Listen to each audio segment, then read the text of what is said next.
je te montre 5 éléments à ajouter dans tes contenus pour augmenter le nombre de citations de tes pages sur ChatGPT, les LLM et compagnie.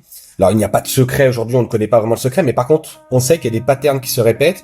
On sait également aujourd'hui, globalement, que le trafic agentique a explosé.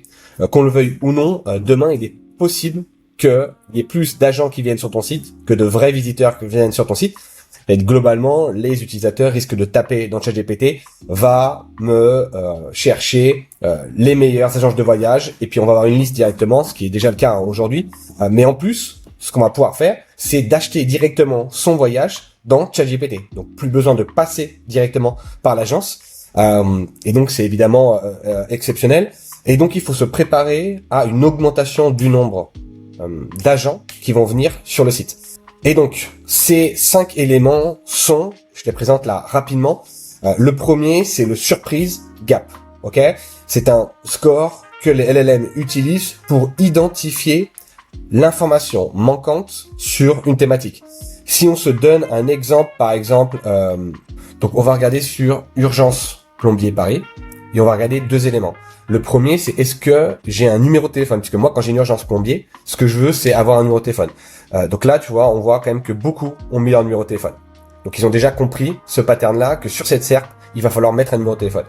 Deuxième chose, on peut trouver en surprise gap, que les autres n'ont pas forcément dit, ça peut être également le prix de la prestation. Et là, quand on regarde, ben en fait, il y a beaucoup moins de personnes qui ont mis le prix. Il y a que ce résultat-là qui met à partir de 90 euros. Les autres n'ont évidemment mis aucun prix. Voilà. Donc si toi tu arrives, tu optimises parfaitement ton site, tu mets ton numéro de téléphone et en plus tu affiches le prix, parce que les autres ne veulent soit pas l'ajouter, parce qu'ils veulent juste facturer la tête du client, ou parce que ça dépend évidemment de la prestation, de la complexité, etc. Et ben typiquement tu peux déjà faire une vraie différence sur Google.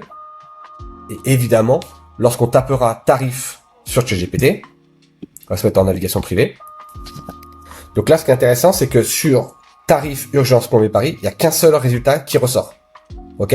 Donc soit les autres ont pas très bien optimisé, soit les autres ne donnent pas évidemment leur tarif. Et si on sait que sur la niche plombier, donner son tarif, c'est pour beaucoup, c'est un peu compliqué. Ce qui m'intéresse maintenant, c'est de savoir sur urgence Paris, est-ce que plombier Paris, est-ce qu'on a travaux.com qui ressort? Ok, et il ressort ici. Et eux, on met leur tarif ici. Tu vois la corrélation? Il y a une corrélation entre résultats SEO et résultats IA, évidemment. Et ce qui est intéressant, c'est que eux ont mis leur tarif,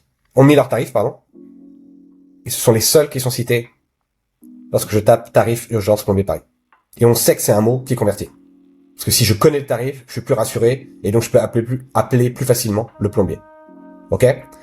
Et c'est ça, c'est là-dessus que ça se joue. Donc l'idée, c'est évidemment d'être capable de trouver ce que les autres n'ont pas dit et de l'ajouter sur tes pages.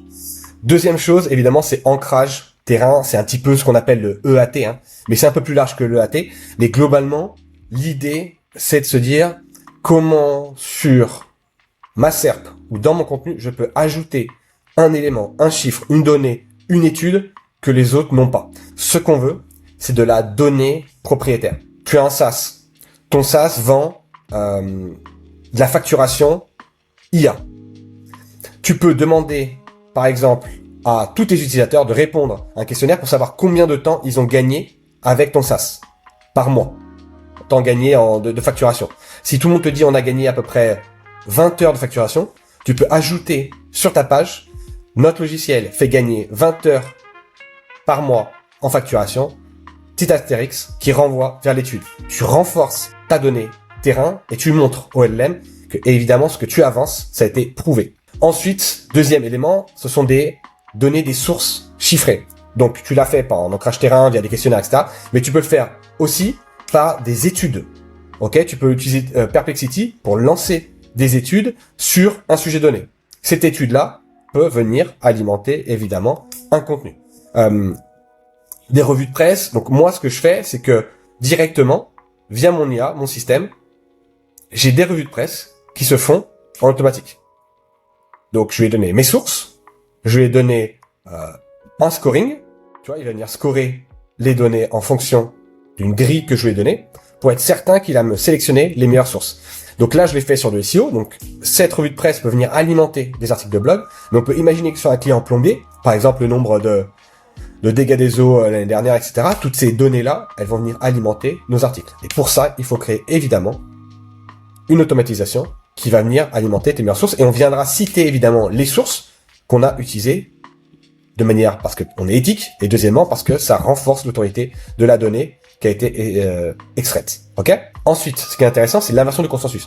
Typiquement, aujourd'hui, si tu répètes ce que les autres ont dit, aucune raison d'apparaître sur une SERP ou dans les LM. ChatGPT ne va pas mettre en avant un nouveau site qui répète ce que les autres, les 150 sites ont déjà dit. Ce qu'il faut faire ici, c'est être capable de repérer ce que les autres disent et qui est faux, ou alors être capable d'avoir un avis divergent qu'on va venir appuyer, encore une fois, avec de la data. Type, pour faire du SEO, on n'est pas obligé d'acheter des backlinks. Il suffit pas de le dire, il faut prouver par des cas clients que ne pas acheter de backlinks te permet de faire un top 3 sur des mots-clés compétitifs. Voilà. Et la dernière, évidemment, c'est d'aller faire une FAQ non pas comme on le faisait avec les PAA ici, utilisé par tout le monde, c'est rincé, on n'en veut plus. Ce qu'il faut faire aujourd'hui, c'est d'avoir une approche vectorielle avec un prompt qui vient te ressortir ou un prompt ou un skill qui vient te ressortir des FAQ basés sur ce qui est attendu sur le mot-clé. Donc typiquement sur agence SEO, il y a peut-être une FAQ qui va être quelle est la différence avec un freelance. Tu n'aurais peut-être pas parlé forcément de freelance sur ta page parce qu'on parle que d'agence. Donc pour pas casser le vecteur agence SEO Lyon, on va pas casser le vecteur, on va pas forcément mettre ça dans nos H2, mais on va mettre ça dans notre FAQ. Ok ? Donc il faut évidemment que ce soit prouvé par un skill qui vienne scraper ce qui est dit sur le mot-clé X. Voilà, et on viendra ajouter ça directement dans notre FAQ. On peut aussi imaginer aller regarder sur Reddit ou sur X, typiquement ce qui ressort pour aller trouver des micro-intentions. Ces micro-intentions, en gros, c'est des long trend business sur notre mot-clé principal et on viendra ajouter ça en FAQ. Et évidemment, comme on sait qu'aujourd'hui les LLM passent de 4 à 24 mots environ, on sait qu'il y a beaucoup de questions qui sont posées et donc évidemment, si des questions sont posées, eh ben, il faut qu'il y ait des FAQ qui correspondent à ces questions-là. Voilà. J'espère que ça a été très clair pour toi. Simplement, on va répéter rapidement les éléments. Donc, surprise gap, ancrage terrain pour renforcer son EAT, données chiffrées, inversion de consensus lorsque c'est utile. Évidemment, on va pas inverser consensus s'il n'y a pas d'intérêt de renverser consensus. Tu peux pas prouver, on ne renverse rien.